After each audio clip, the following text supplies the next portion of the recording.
Du bekommst ein Kind, stellst irgendwann fest, okay, es ist behindert, so, und dann bist du letztlich auf dich allein gestellt. Das heißt, du stehst als Elternteil halt eben da und sagst, so, jetzt habe ich dieses schwerstbehinderte Kind, was mache ich damit?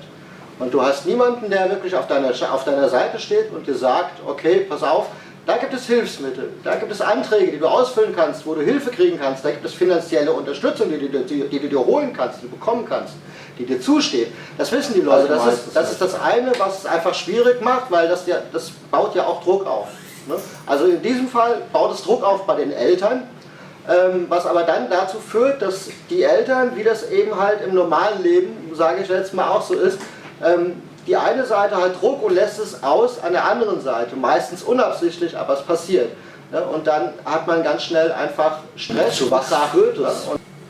Naja, es führt dazu, dass die Fronten sich letztlich eigentlich verhärten.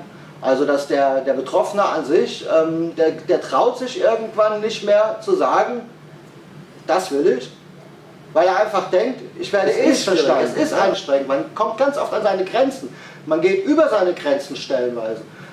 Aber es ist einfach, finde ich, immens wichtig, sich mit dem Kind daneben hinzusetzen, weil es eben auch nur ein Mensch ist, und einfach zu gucken, was will der?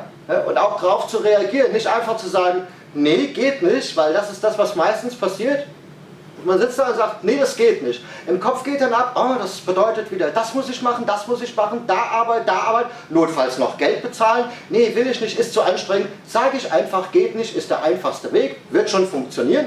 Und es funktioniert erstaunlicherweise auch. Ne? Aber wird der Mensch damit wirklich glücklich? Ich persönlich glaube, genau das Recht, bin ich der festen Überzeugung, sollten behinderte Menschen auch haben. Die sollten auch sagen können, ich habe in meinem Freundeskreis ganz viele behinderte Menschen, mit denen ich über so Dinge auch stellenweise rede. Und ich mache jedes Mal aufs Neue die Feststellung, Geld ist denen in erster Linie völlig egal.